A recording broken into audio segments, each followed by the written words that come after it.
Piet Hilma, verleden maand liep ik met Sjoerd Vijsma van de Partij van de Arbeid door de stromende regen in Prinsentuin. Maar dat ontnam hem niet de gelegenheid om een vraag aan jou te stellen.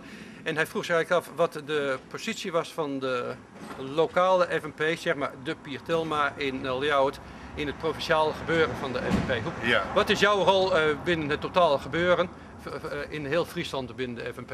Ja, nou om te beginnen, de FNP is een federalistische partij. Leg uit. En als je een federalistische partij bent, dan wil je de bevoegdheid, zo leeg mogelijk lezen.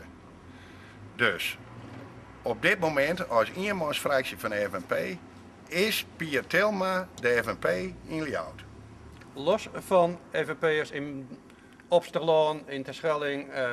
Dat is mijn grondgedachte. En die grondgedachte is ook, dat sluit ik aan bij hoe jou in een gemeente zitten. Je zit in een gemeente zonder last en ruggespraak. Dus je zit daar op persoonlijke titel. Ja. Maar is het niet zo dat als er onderwerpen aan de orde zijn die bijvoorbeeld ook een raakvlak hebben met de provincie, dat je even overlegt met Johans Kramer in het provinciehuis, de fractievoorzitter van de FNP. Hey, moeten we onze besluitvorming op elkaar afstemmen? Ja. Want we zijn beide FNP'er. Ja, nou dat gebeurt natuurlijk wel. En het is, maar ik jou daar wel mijn eigen kleuring aan. En ik mat mijn eigen kleuring daar ook aan, Jan. Want wij zijn een stad. Wij zijn net, wij zijn net gelijk aan Opsterlaan of Snits.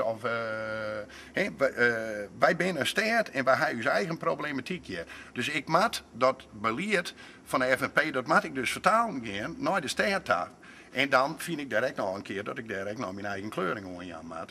Dus ik moet daar zelf ook nog een goed gevoel bij hebben.